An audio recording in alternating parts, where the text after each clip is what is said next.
Good morning, everybody. I am posting this video outlining some of my gear choices. What did I use for the first half of the AT?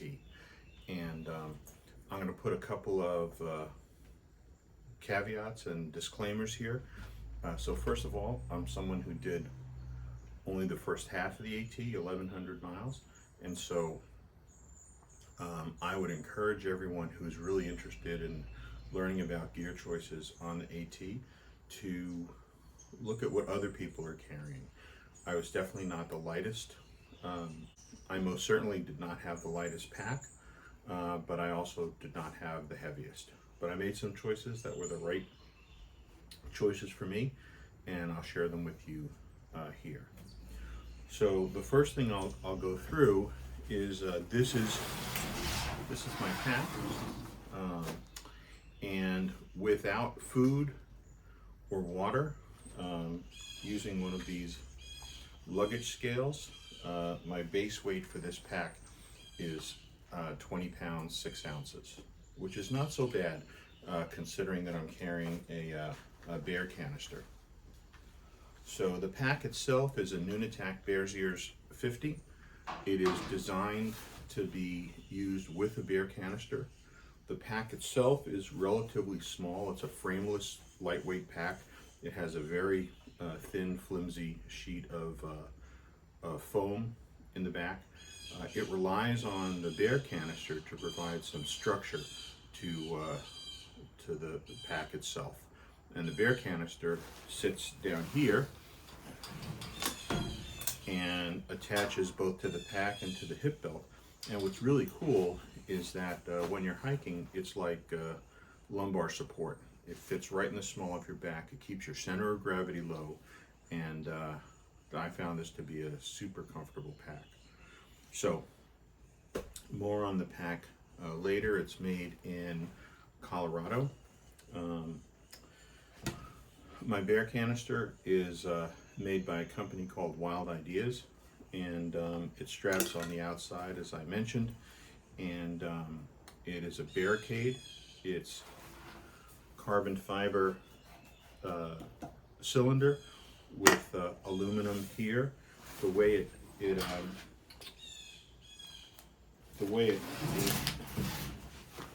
is accessed, and I would very much recommend this bear can. Frankly, I would recommend that everyone hiking the AT use a bear can. I know that's a controversial statement. Most people don't use a bear can, but I would say maybe 20% of the hikers that I encountered use bear can. That may be a little bit over estimate, but I was pleasantly surprised with that figure. Nice thing about this is that the way it's fastened to the pack, if I want to stop and have lunch, I don't have to dig through my pack and take out my my food bag. I can just open up the bear can. These quarter turn screws open with a coin, or my little what is this? This is the Juice Leatherman tool, and it pops out like that. Plenty of room. The nice thing is that it protects your food from not only bears but micro bears like mice. It keeps things from getting crushed unless you crush them by stuffing things too much in there. But I like it. I thought that was a really good choice overall. So, Nunatak Bears Ears 50 pack and Barricade by Wild Ideas. Staying with the outside of my pack, I have camp shoes. If you wear lightweight trail runners, a lot of people say you don't really need camp shoes because they're so light, and they dry quickly. The trail runners dry super quick. I have camp shoes. I like to take my feet out and let my boots dry. I also got these. These are Zero shoes. They're lighter than Crocs, and I really enjoyed them. They're very comfortable. They have zero support in them, so I wouldn't hike in them, although some people do. The nice thing about them is that they have toe protection and they're good for water crossings. A lot of people have asked about this. This is called a Hero Clip. REI sells it. And it is a cool little device which I used every day to hang my water filter. It allows you to hang things. It's a carabiner, and it's secure. There's a smaller version as well that's out there. I've had this for years. So this is my tent. This is a tarp tent, Stratospire Li, which I love. It is a trekking pole tent. It's super light. It is about 28 ounces. The nice thing is that it's a double wall tent, so I can pitch the all mesh interior with my trekking poles on a nice warm day and not use the rainfly. And it takes at least 6 stakes to come out. You can, in a windy day, you can make it more secure with 8 stakes. In Georgia at Woody Gap, I was in this tent. It was below freezing. It was super windy, and the tent did just fine. So, all right, so that's that. The Nunatak has a big pocket on the outside, and this is where I keep stuff that I need access to quickly.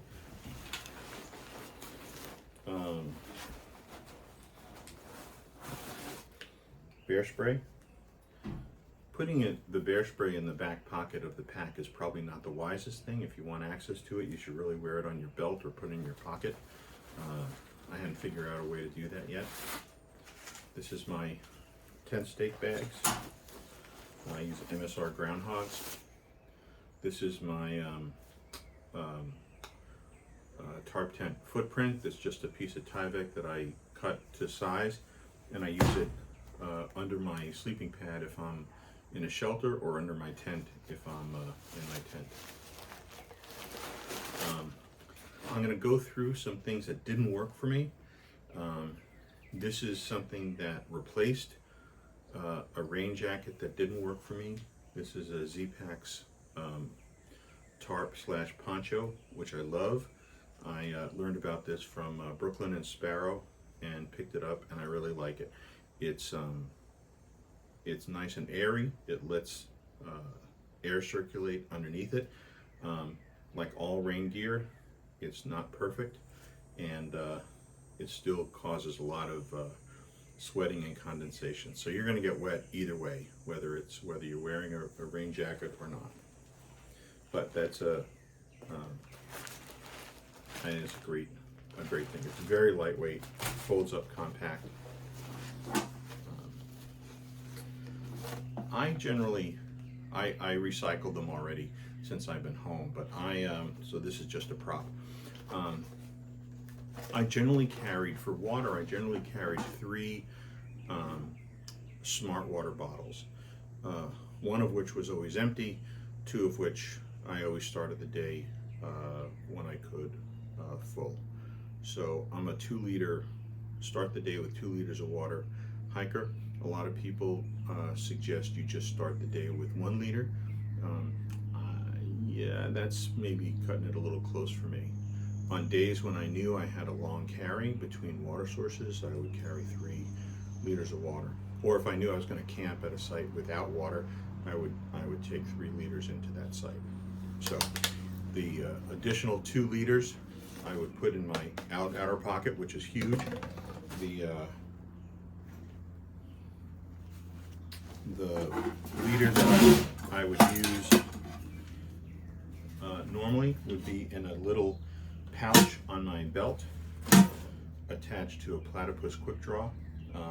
The nice thing about the Platypus Quick Draw is that it sits right on your water bottle, and if I cross a stream and I know I'm half full in my water, I would down the rest of it and fill it up. So one of the things that the Quick Draw configuration lets me do is fill up on the fly without having to get out my water bladder and stuff like that. So I really enjoy this. And the nice thing about the Nunatak is that it has a a water bottle holder right on the hip belt, so it's easy to access either when I need to fill it with water or when I need to drink. And it has really, it's called a quick draw because it has really good flow. Oh, speaking of water, so most of my water acquisition happened with CNOC. I have to say, I think this is pronounced CNOC. This is a 3-liter CNOC bladder, and what I would do is fill it up. It's very easy to fill up. I would then hang this from a tree using my Hero clip. And then for a filter, most people use a Sawyer filter. I used a VersaFlow Hydro Blue. It has a blue cap for clean water and a gray cap for dirty water. This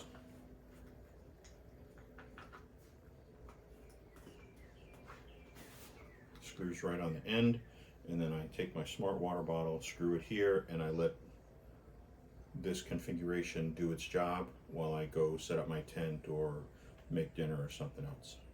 So I'm a big fan of the CNOC bladder, 1100 miles, no leaks.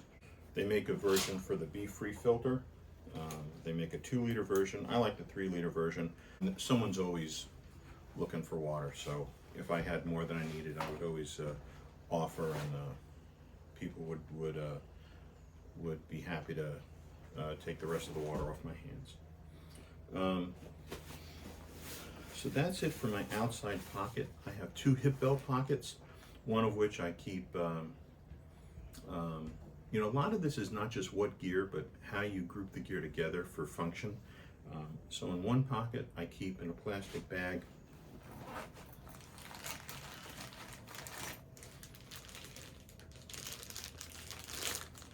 bug spray, chapstick, and sunscreen. And importantly, I keep it in a plastic bag because these are smellables, and at night I'll take these and I'll put it in my bear can and lock them up because I don't want mice or bears or anybody to be attracted to it. And I put them in the plastic bag because I don't want these to lend any odor or fragrance to, I mean, they're all, I think, non-scented, but I want to keep my hip belt pockets free of scents. The other hip belt pocket is where I keep snacks and my my Leatherman tool.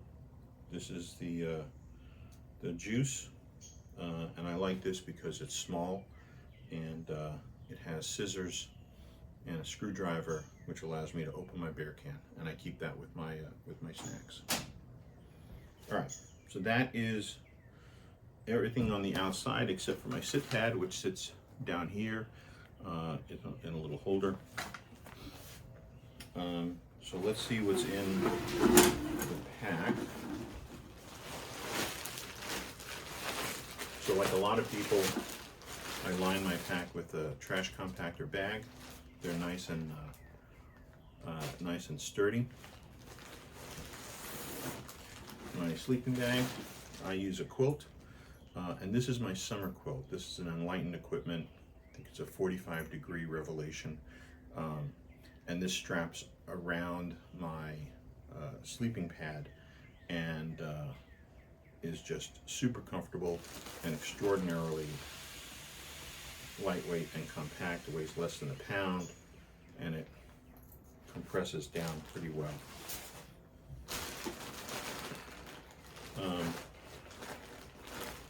Next up, this is, I'm a big fan, the theme here is I'm a big fan of Enlightened Equipment. This is an Enlightened Equipment windsuit. It's a jacket and pants, and on those really cold days and windy days in Georgia and North Carolina, this was really helpful. It really, for this, just what amounts to just a few ounces, this conveys a lot of warmth. This is especially important when you're up in the Whites and in Maine. even in August and September at that elevation. So I'm a big fan of these. I think the model is Copperfield, made by Enlightened Equipment. I always carried a puffy. I'm gonna go through a little bit of my cold weather substitutes, but this is a Mountain Hardwear puffy. It's down, it's very compressible, and it's surprisingly warm for something that's so light. And this is especially good at night in camp and in the morning when you get up before you go out in your hiking clothes.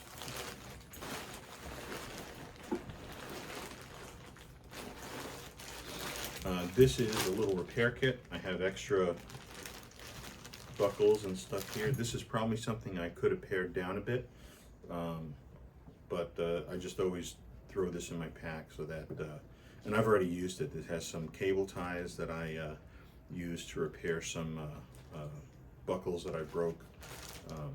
So that's that. But I rarely go into that bag.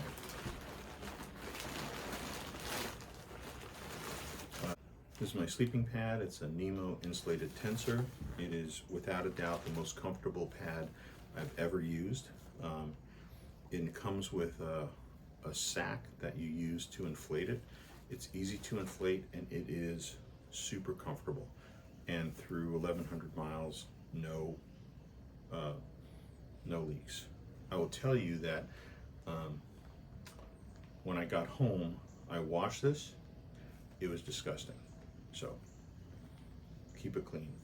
I saw one guy, he took an old t-shirt, cut the sleeves off, and he fit the t-shirt over the top of his sleeping pad, and that's what he used to secure his pillow. I haven't used that, but that's an interesting hack that might keep your pillow from migrating off from under your head. So Nemo makes a great sleeping pad.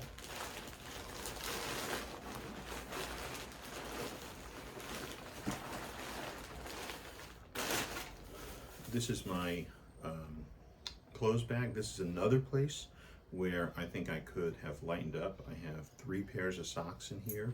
That's in addition to the socks that I'm wearing. So I'm on the trail with 4 pairs of socks, a couple of pairs of underwear in addition to what I'm wearing, an extra t-shirt, a sleep shirt, and an extra pair of shorts. So I probably could cut down a little bit on the amount of clothing that I took. And this is a Hyperlite Mountain Gear clothes bag, which reverses into a nice pillow. This is what I used as my pillow. The inflatable pillows, I sent mine home. This was perfectly comfortable for me. This is important. So you go to the privy, you go dig a cat hole, you want to have everything you need in one bag. So this always stays accessible. This has my cat hole trowel in it, it has toilet paper, it has some anti-chafing lubricant, which is great if I'm going to do a lot of miles in one day. I make sure that I put some of that on, and I use something 2 friends of mine, Sundial and Fick, recommend, and they're both Ironman international competition athletes, extraordinarily fit. I asked them for their advice on chafing, and they recommended squirrel nut butter. You can get it at REI, you can get it at a bunch of different places. I bought mine at Uncle Johnny's, and I've gotten some since then. It is really, really effective.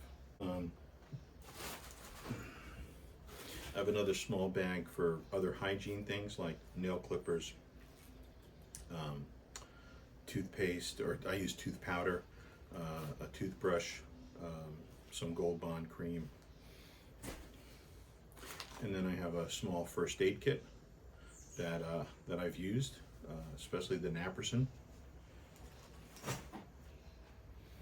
And then this is a Hyperlite pod. I don't use a Hyperlite pack, but this is my electronics / little things that I don't want to lose bag, especially when I'm setting up my tent and breaking down my tent. Things that I don't want to lose track of, I put in here. So my phone, my charging cable, my battery packs. I have a Nitecore, two Nitecore 10,000 milliamp hour battery packs, some cables, pair of headphones, and so I put them all in here so that I can always keep track of them. It's not very organized, but it does the trick. I haven't lost anything in here.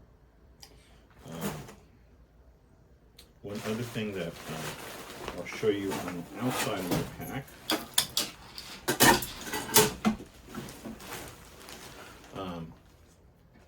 I carried a Garmin InReach Mini. Every morning I sent a preset message to a bunch of people to say, I'm starting to hike. Every night I sent a preset message to a bunch of people, this is where I'm stopping for the night. I have a super absorbent towel here for sweat.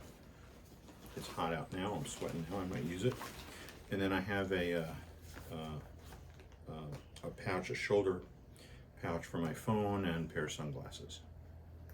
All told together, this comes out to a little under 21 pounds as a base weight. I would have liked to have gotten it a little bit lighter, but so be it. I'm going to go through now some of my winter stuff as well as gear that didn't work out for me. So now what I just went over was the stuff that I used during the warmer months. Some of that was swapped out from some cold weather gear that I started out the trip with. So I'm going to go over some of the cold weather gear that I used. I'll start out with cold weather gear that I brought but didn't use, which are these. I brought a pair of micro spikes. Most people will use, the most common ones that I saw were Katulas. These are Black Diamond Distance. They're made to go with trail runners. They weigh, for the pair of them, they weigh about 9 ounces, so they're pretty lightweight. But when you look at some of the other stuff I carried, this was some additional weight that I was happy to get rid of when the warmer months came. The people at Amicalola told us, don't get rid of your cold weather gear until you pet the ponies, meaning Grayson Highlands. And that I think is a fairly conservative approach, but I never used these throughout the whole time, even though it was really cold, so I didn't really need to use these, but I'm glad that I had them because I certainly expected to use them.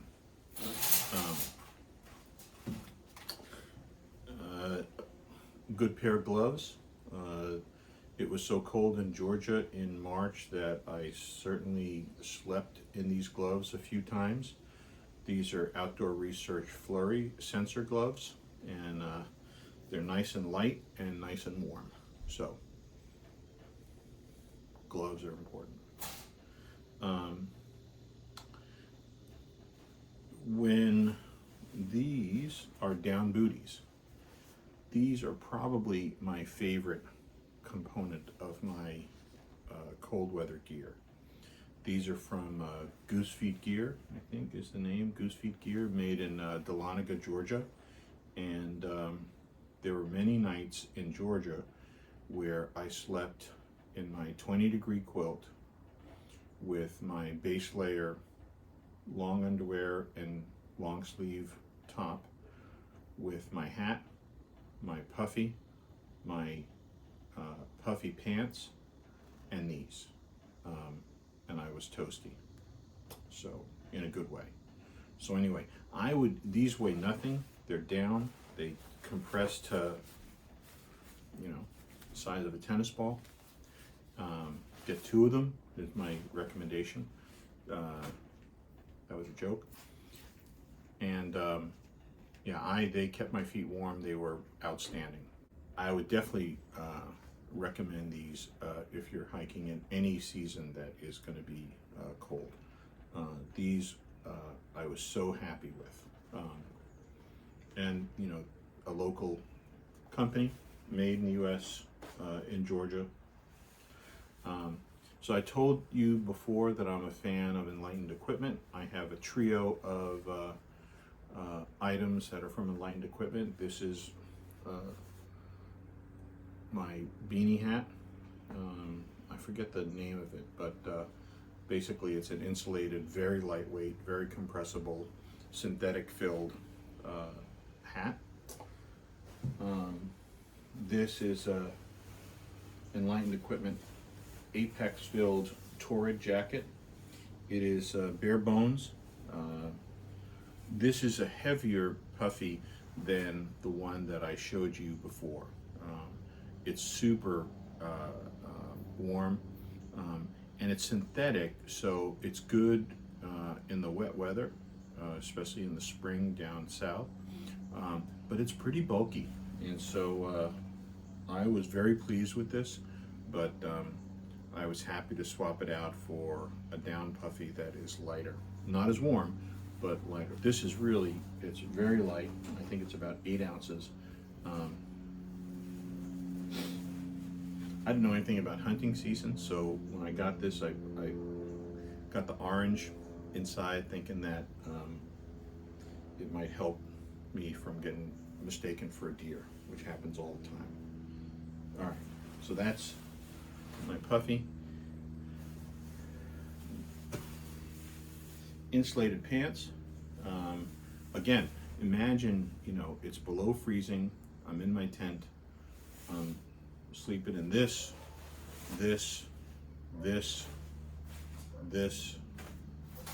and not my spikes, but my gloves.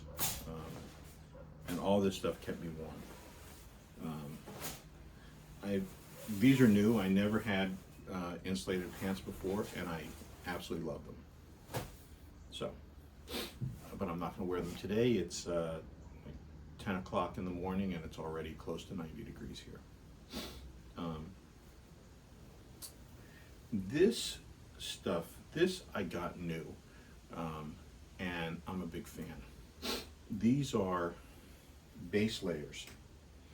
They're very stretchy, and they're unusual in that if you look at them, you can kind of see through them. They're kind of fishnet appearance, and they're made by a company called Brynje, BRYNGE,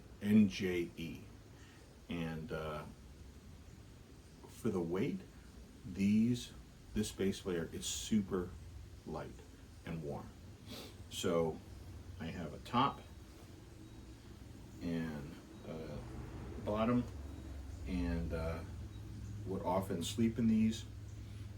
I usually didn't have the need to hike in these base layers. A couple of days I did, but mostly these were what I slept in.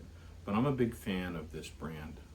They're very light, they're very warm, and they're very breathable. That's the other thing, because they're kind of this fishnet appearance. I don't know if you can really appreciate that. Let's see if I bring it up to the camera. Yeah, you can see.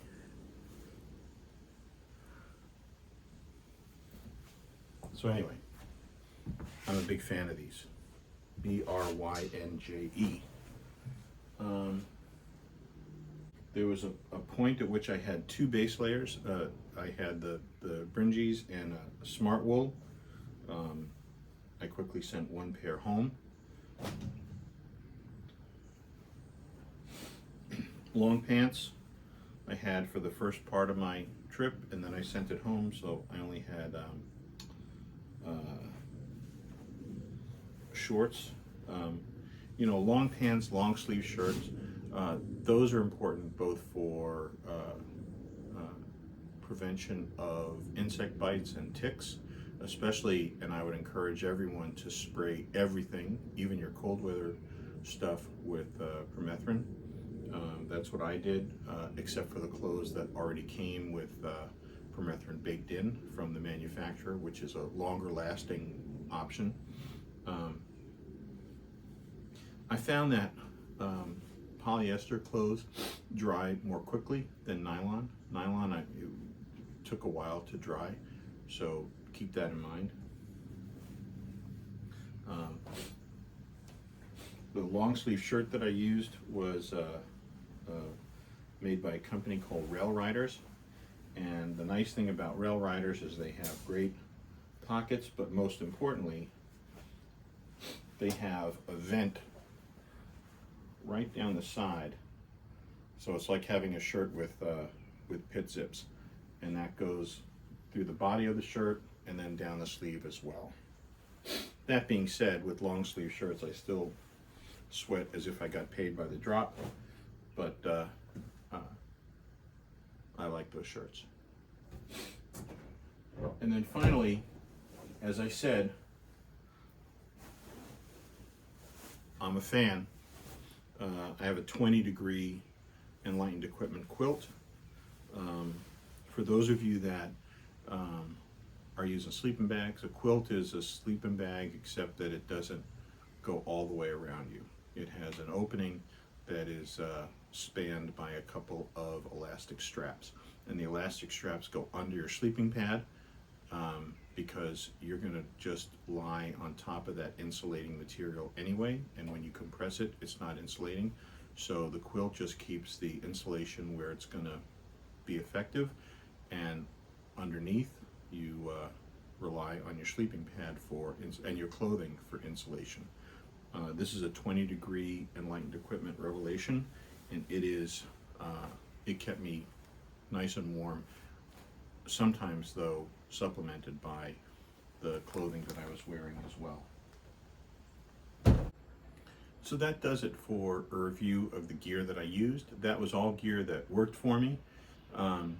I would be really interested and appreciative if anyone who has suggestions for how to pair my base weight would leave some comments for me about that. If anyone has any suggestions, I have no pride of ownership here. I'm open to suggestions. I know that there's a lot of really experienced backpackers out there, and if you have any suggestions, please let me know. So if anyone has any suggestions, please leave them in the comments. I have a few things that I'll just highlight that didn't work for me. One is this rain jacket. This is called the Pakka. I love the Pakka. I love the concept. Basically, it's Cedar Tree Industries. There's a guy who came up with this design. Basically, it combines, I think, the best aspects of a poncho and a rain jacket. Essentially, it's a rain jacket that is big and billowing and has a hump built into the back to go over your pack. So you can put this on your pack as a pack cover, and then when it starts to rain, you just pull from behind you and you've got the jacket on and you zip it up front, and it's a great concept. This jacket didn't work for me because it wet out almost immediately, and so it was difficult to stay dry because this is made with event fabric. It's got taped seams. It's very well made, but it just wet out, and it's fairly heavy. So I sent this back and used the Z-Packs poncho instead. For me, this didn't work because it didn't keep me dry. It wet out very quickly. One thing I want to, somewhere lost in the pockets in here, is something that I would recommend very highly, and that is rain mitts. When it's cold and wet, I mean, the only thing worse than having wet hands is having cold wet hands. These weigh practically nothing, and I would recommend carrying a pair of rain mitts with you. So there's that. I mentioned before, these are nice inflatable pillows. My clothes bag worked just fine for me, so I sent that home. AT Thru Hiker Swear by Injinji liner socks. I felt that these, even though I got a few blisters, when I started out with these, I felt like my toes were crowded. despite the fact that I had a fairly big toe box in my footwear. So I stopped wearing these, and my feet felt much more comfortable. But everyone wears these. I mean, these are so common and so beloved by AT through hikers. So, Injinji socks. I brought this for a while. It's not that this didn't work for me. This is a 1/8 of an inch foam pad. It's very light, weighs nothing. It's a bit bulky and cumbersome, but I would put this down underneath my my Nemo pad, and it kept the Nemo pad from sliding around in my tent, and it gave me a little bit of reassurance that things weren't going to stick up into my pad and cause a leak. I sent it home. I was no worse for the wear for not having this, and it saved me some room and some not much weight. This is very light. Now, the thing that really didn't work for me was my footwear. If you said, Dom, what was the biggest mistake you made? It was starting out the AT with heavy footwear.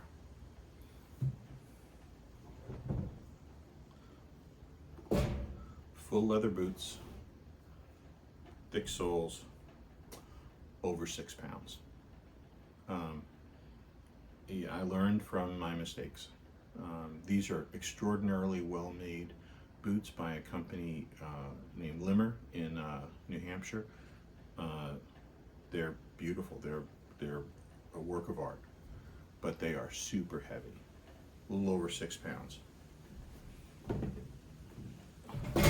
People wanted to give me the trail name Everest because when they saw me with these boots, they thought that was my plan to hike Everest. So I swapped these out, and these I think because these boots were so heavy, this is why I think, at least in part, I pulled my my calf muscle early on in the hike. So what was next? When I was in Hot Springs, I got a pair of Keen boots. These are the boots that I used when I was hiking in the Camino, and these are nice. These are a little over 2 pounds, but they started falling apart. The soles, there's some places in the soles where these lugs are just coming apart. You can see here. These are Keen soles. They're not Vibram or Vibram, however it's called, and so I was worried that I was hiking in defective boots, and I probably still could have gone lighter. So I swapped these out for these boots. These are around 2 pounds. These are Topos.